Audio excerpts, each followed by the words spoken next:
नमस्कार, मैं डॉक्टर श्रद्धा तिवारी, सह आचार्य राजनीति विज्ञान, राजकीय मीरा कन्या महाविद्यालय स्टूडेंट।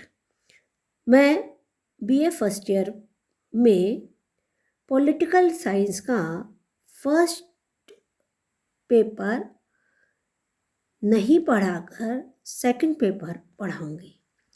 सेकंड पेपर और फर्स्ट पेपर दोनों का सिलेबस मैंने BA first year WhatsApp group जो बनाया है उसमें डाल दिया है। सेकंड पेपर के सिलेबस में मुख्य रूप से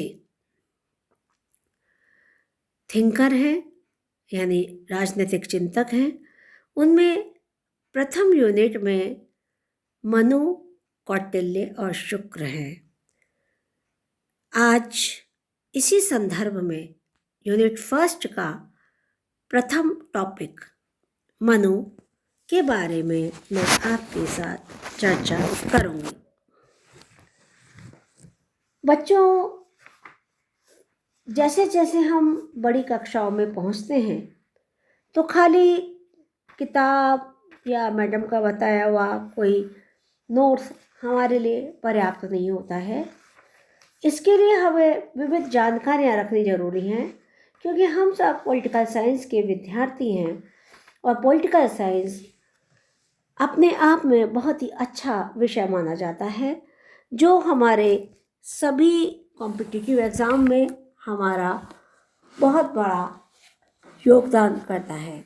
क्योंकि बच्चों 80% पॉलिटिकल साइंस जीके कवर करती है और जीके हर कॉम्पिटिटिव एग्ज़ाम में कंपलसरी हो गई है।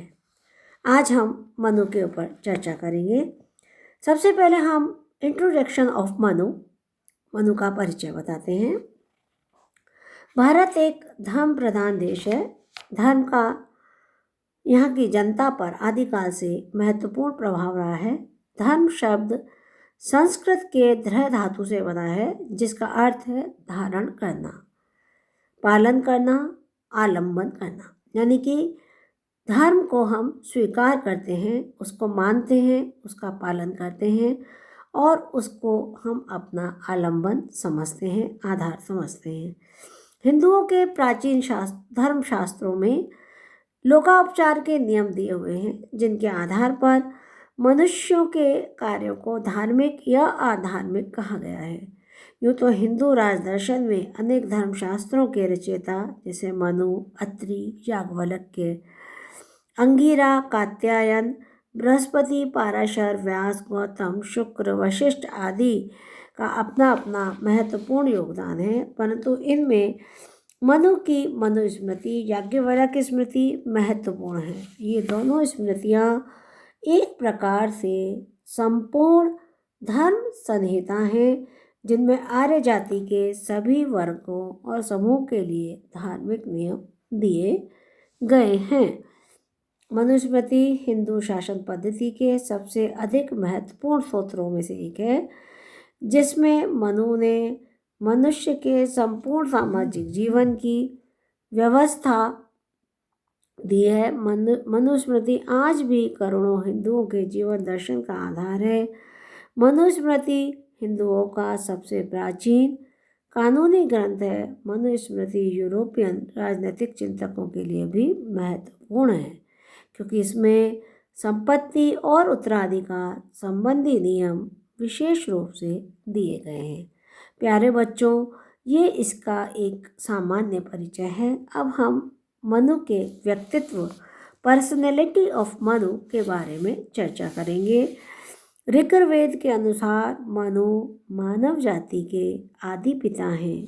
ये ब्रह्मा के मानस पुत्रों की परंपरा में आते हैं। मनु की संतान होने के नाते ही हम मनुष्य कहलाते हैं।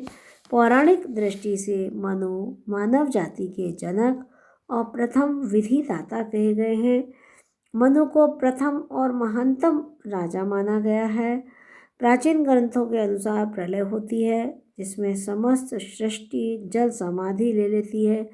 केवल मनु बच जाते हैं, जो बाद में विधि और न्याय के निर्माता के रूप में विश्व पर शासन करने लगते हैं। महाभारत में भी इसके संबंध में उल्लेख मिलता है। जब समाज में अराजकता बढ़ने लगी तो मनुष्य का जीवन कष्टमय हो गया। उस स्थिति से बचने के लिए वे सभी एकत्रित होकर ब्रह्मा जी के पास गए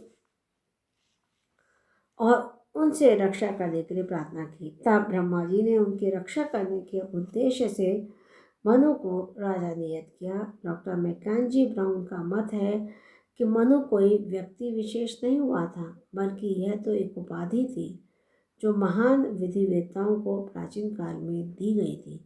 मनु संहिता के वास्तविक रचनाकारों ने उसमें निहित विधियों को अधिकारपूर्ण बनाने के लिए मनु का नाम धारण किया। काल, अब इसका जो टाइम पीरियड है मनु का, हम उस पर आपसे विचार करेंगे। मनुस्मृति की रचना कब हुई, यह बहुत विवादास्पद है। प्राचीन परंपरा के अनुसार सभ्यता के आदि काल में मनु का जन्म हुआ। मनुस्मृति के अनुसार ब्रह्मा ने अपने शरीर के 2 भागों में विभक्त किया, फिर आधे भाग से पुरुष और आधे भाग से स्त्री हो गई और उस स्त्री से विराट नामक पुरुष की उत्पत्ति हुई। फिर उस विराट पुरुष ने जिस व्यक्ति को जन्म दिया वह संसार का रचयिता मनु है। ब्रह्मा ने मनु को धर्मशास्त्र पढ़ाया, फिर मनु ने मारीच आदि महर्षियों को पढ़ाया। याज्ञवल्क्य स्मृति के टीकाकार विज्ञानेश्वर ने मनुस्मृति को मनु रचित कहा है। डॉक्टर जायसवाल का मत है कि मनुस्मृति की रचना ईसा के 2 शताब्दी पूर्व तथा 2 शताब्दी बाद के बीच के युग में हुई है। प्राचीन भारत की परंपरा यह रही है कि विविध मनीषियों ने जिन शास्त्रों की रचना की उन्होंने उस शास्त्र के आदि प्रणेताओं के नाम से प्रकाशित किया है। लगता है वर्तमान मनुस्मृति के संकलनकर्ता ने भी ऐसा ही किया। कुमारिल ने तंत्रवार्तिक में मनुस्मृति को सबसे बड़ा कहा। कुछ लोगों का विचार है कि यद्यपि मनु के वचन बहुत प्राचीन हैं, परंतु उनमें समय बीतने के साथ साथ जोड़ तोड़ करके जो आज मनुस्मृति हमारे समक्ष है वह बहुत बाद की रचना है। अब हम विषय वस्तु पर अगर मनु की जाते हैं तो मनुस्मृति में 12 अध्याय हैं तथा 2694 श्लोक हैं जिनकी विषय वस्तु है। सबसे पहले अध्याय में सृष्टि की रचना का वर्णन है। दूसरे अध्याय में मनुस्मृति में अभिवादन पद्धति पर प्रकाश डाला गया है। तीसरे में 8 प्रकार के विवाहों का वर्णन है। चौथे अध्याय में मनुष्य के नित्य कर्मों का वर्णन है। 5वें अध्याय में स्त्री संबंधी धर्मोपदेश तथा अन्य शिक्षकों का वर्णन। 6ठे में वानप्रस्थ की अवस्था, संन्यास आश्रम, मनुष्य की कार्यगति, मृत्यु, शोक, भय का कारण आदि। 7वें अध्याय में राजधर्म का वर्णन किया गया है। 8वें में अभियोगों की छानबीन, दंड, साक्षी, अपराध, धरोहर, वेतन का वर्णन। 9वें में स्त्री पुरुष के धर्म और उसके संयोग वियोग की चर्चा। 10वें अध्याय में ब्राह्मणों के कार्य तथा क्षेत्र और विधि का वर्णन। 11वें अध्याय में मनुस्मृति के 11वें अध्याय में स्नातक धर्म का वर्णन किया गया है। इसमें ब्राह्मण, क्षत्रिय, वैश्य को यज्ञ के लिए धन आदि की व्यवस्था करने के संबंध में वर्णन है। और 12वें अध्याय में मनुस्मृति में सत्व, रज, तम का विवेचन किया गया है। सत्व गुण के लक्षण होते वेद, अभ्यास, ज्ञान, पवित्रता, दारिद्र्य, निग्रह, धर्म कार्य और आत्मचिंतन बताए गए हैं। रजोगुण के लक्षण का कर्म में अरुचि होना, अधीरता, शास्त्र वर्णित कर्म का आचरण तथा विषयों में आसक्ति बताए रखना है। तमोगुण का लक्षण लोक निद्रा, अधैर्य, क्रूरता, नास्तिकता, नित्य कर्म का त्याग, मांगने का स्वभाव आदि बताए गए हैं। तो बच्चों ये 12 अध्याय हैं जिसमें मनु ने विविध पक्षों पर विचार विमर्श किया है। और अब इसके बाद में हम मनुस्मृति के सप्तांग सिद्धांत का वर्णन करेंगे। राज्य की उत्पत्ति के विषय में उन्होंने जो विचार दिए हैं और उसके बाद में राज्य का जो सप्तांग सिद्धांत है। मनुस्मृति में मनु ने राज्य के सावयवी स्वरूप का वर्णन किया। मनु ने राज्य के प्राचीन स्वरूप का वर्णन करते हुए राज्य के 7 अंक का प्रमुख वर्णन किया है। इसे ही मनु के राज्य का सप्तांग सिद्धांत कहते हैं। नंबर 1, स्वामी। मनु के राज्य की प्रथम प्रकृति स्वामी है। मनु ने राज्य को स्वामी माना है। मनु का राजा स्वामी नैतिक गुणों और प्रशासनिक क्षमताओं से परिपूर्ण है। वह राजा इन गुणों के साथ अपने राजधर्म दायित्वों का निर्वाह बड़ी ही निष्ठापूर्वक करता है।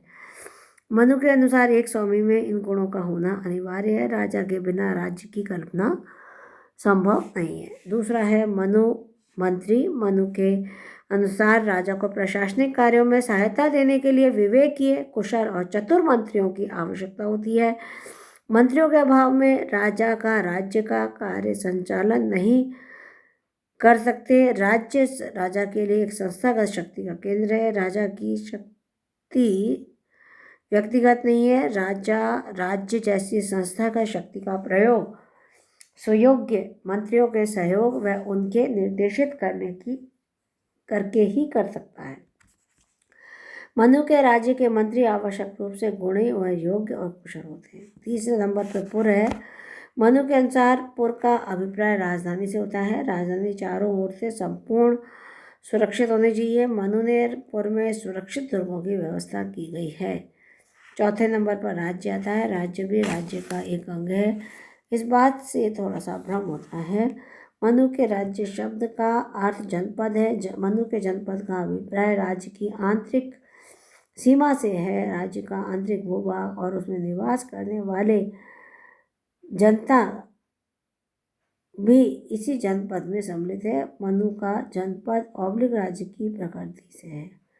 5वां कोश है। राज्य के राजकोष में एकत्रित धन को मनु ने कोष का नाम दिया है। मनु के अनुसार एक राज्य के राजकीय कोष में राज्य व जनता की आवश्यकता अनुसार संपूर्ण और समुचित मात्रा में कोष होना चाहिए। नंबर 6, दंड का पर्याय सेना है। दंड औबलिक सेना को मनु ने राज्य की आंतरिक व बाह्य सुरक्षा हेतु अनिवार्य माना है। मनु की सेना के अनेक अंग हैं, जैसे कि हस्ती सेना, रथ सेना, अश्व, जल और पद सेना। मनुस्मृति में मनु को राजा को परामर्श देते हैं कि वह सेना के सभी अंगों को सुरक्षित, दृष्टि सुदृढ़ बनाएं और संपूर्ण राज्य की सुरक्षा करें। 7वां पॉइंट है मित्र। मनु ने मित्र को राज्य का अति आवश्यक अंग माना है। मनु की मित्र संबंधी व्याख्या को 2 भागों में अंकित करते हैं। मित्रता का प्रथम अध्याय है कि कोई भी राज्य अकेला शून्य नहीं रह सकता। इसे अनिवार्य रूप से दूसरे राज्य के साथ संबंध बनाने होते हैं।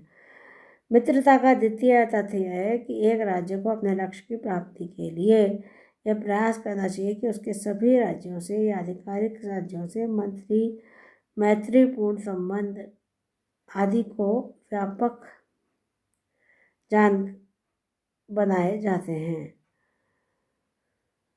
मनु ने मित्रता की बात करके शांति की प्रक्रिया की स्थापना की है। तो बच्चों, आज हमने मनु के सप्तांग सिद्धांत और मनु का व्यक्तित्व और उसकी पृष्ठभूमि के बारे में अध्ययन किया। आज के अध्याय में इतना। अगले अध्याय में हम राज्य की उत्पत्ति और उसके कार्य के बारे में चर्चा करेंगे।